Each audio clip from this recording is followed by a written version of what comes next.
Ricardo Castañeda Villalba, alumno de la licenciatura en Derecho. Les hablaré de los tipos de sociedades. Pero, ¿qué es una sociedad? Es un conjunto de personas que se relacionan entre sí de acuerdo a unas determinadas reglas de organización jurídicas y consuetudinarias y que comparten una misma cultura o civilización en un espacio o un tiempo determinado. La diferencia entre sociedad y empresa es la siguiente. Así como una sociedad no es un conjunto de personas, sino un conjunto de normas, así la empresa jurídicamente no es una actividad económica, sino un complejo de específicas relaciones unitarias destinadas al cumplimiento del objeto social o individual. La empresa es la actividad que realiza la sociedad mercantil o comerciante colectivo.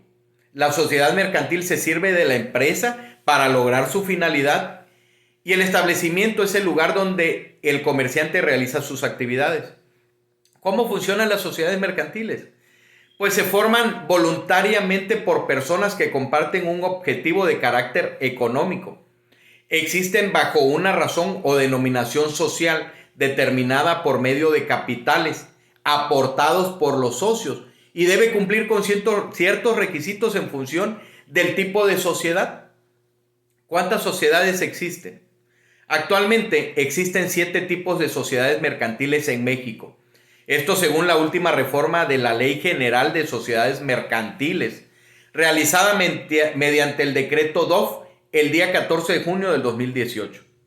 Si una sociedad no se registra, es decir, si no presenta la escritura constitutiva ante el Registro Público de Comercio dentro del término de 15 días a partir de su fecha, la sociedad es irregular. Sin embargo, cualquier socio podrá demandar en la vía sumaria el registro de la escritura constitutiva.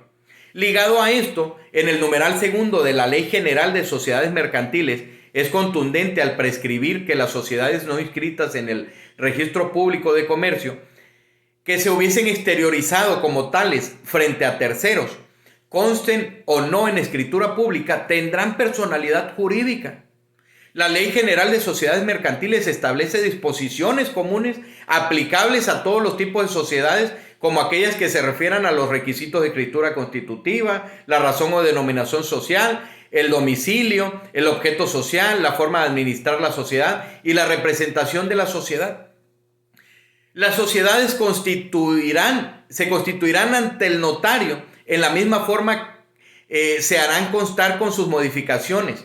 El notario no autorizará la escritura cuando los estatutos son modificaciones y contravengan lo dispuesto por la ley en el artículo 6. Existen fracciones que nos dicen los tipos de sociedades, por ejemplo, sociedad en nombre colectivo, sociedad en comandita simple, sociedad de responsabilidad limitada, sociedad anónima, sociedad en comandita por acciones y sociedad cooperativa. Estas son las más tradicionales, pero también tenemos la sociedad por acciones simplificada. Para crear una sociedad mercantil todo está en las asambleas ordinarias. Se firma un pliego de todos los que asisten con puño y letra. Se lleva el documento a la notaría y en las notarías se redacta con un folio y se lleva al Registro Público de la Propiedad y Comercio para registrarlo. La forma para estructurar una sociedad mercantil es la siguiente. Primero, hay que seleccionar el tipo de sociedad que queremos. Es decir, si es sociedad anónima, de responsabilidad limitada o sociedad por acciones, por participación, etc. Hay que solicitar la denominación social y solicitar permisos con la firma electrónica, pedir el uso de la denominación social y registrarse en la página de trámites. Es muy importante mencionar que el tiempo que esto demora es de 2 días y si en ese tiempo se rechaza es necesario hacer el trámite nuevamente. Enseguida hay que tomar en cuenta los estatutos, es decir, los órganos administrativos. Esto podría referirse al reglamento interno, misión, visión, valores, así como las estructuras y los diseños. Una base primordial son los articulados transitorios, es decir, los datos de los socios, los tipos de socios o el porcentaje por socio, el sistema de administración que sería ya sea el consejo o la asamblea y el tipo de administración, es decir, si va a tener un administrador único. Continuamos por los poderes, como son el Consejo de Auditoría, el Consejo Ejecutor, el Consejo de Seguridad, el de Pleitos y Cobranzas, el de TICS y el de Dominio. Con esto obtenemos nuestra acta protocolaria, la cual nos lleva al proemio, las declaraciones, los antecedentes, la cláusula y por último la fe. Las sociedades constituidas con arreglo y apego a las leyes mercantiles se registran en el Registro Público de la Propiedad y Comercio, en el cual se realizan los siguientes trámites: la creación, la modificación, la disolución, la escisión y la liquidación. A continuación les hablaré acerca del tipo de participación y algunas características de las sociedades. Tenemos la sociedad de nombre colectivo. En esta los socios participan en forma subsidiaria, limitada y solidariamente. La sociedad en comandita simple. En esta existen dos clases de socios y se conforman por comanditarios y comanditados. Los comanditarios responden de manera subsidiaria e ilimitadamente, mientras que los comanditados responden únicamente con su aportación. La sociedad de responsabilidad limitada, como sus siglas SDRL, pueden estar formadas por una o más personas. Los socios nunca responden por la sociedad mercantil. La sociedad se hace responsable de sus acciones. Las aportaciones de capital no son necesariamente en efectivo. Estas pueden ser con maquinaria o lo que se necesite para el giro al que se refiere. Las sociedades cooperativas están conformadas por dos o más socios y estos son personas físicas.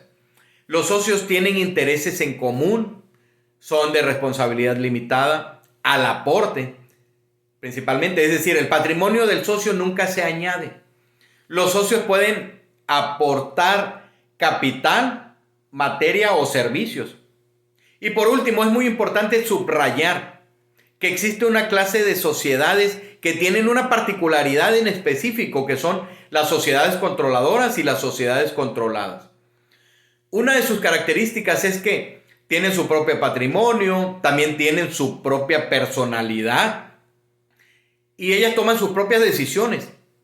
Para que éstas sean legales, tienen que estar residiendo en México o en un país donde se tenga buena relación fiscal. Estas no están reguladas por la Ley Federal de Sociedades Mercantiles. Estas están reguladas por una normativa fiscal y para efectos de esta normativa fiscal, ambas dependen la una tanto de la otra y se amparan ante la Ley de Impuestos sobre la Renta. Podrían mencionarse que desde el punto de vista de las autoridades fiscales administrativas, las consecuencias con estas sociedades son más fuertes, ya que pueden tener problemas porque pueden llegar a ser con facilidad un foco rojo y se vuelven sospechosos para la Secretaría de Administración Tributaria. Y bien, para terminar me gustaría comentarles algo que en lo personal me resulta de gran relevancia para llevar a cabo la práctica y que espero que esta investigación y este aporte les pueda beneficiar para comprender de una mejor manera el tema. Y es que la Constitución Política de los Estados Unidos Mexicanos es la columna vertebral en la jerarquización de normas. Y la norma suprema serán los tratados internacionales, seguido el Código de Comercio, la Ley General de Sociedades Mercantiles, la Ley General de Títulos de Crédito, la legislación mercantil en general, los usos bancarios y mercantiles y por último el Código Civil Federal. Muchas gracias.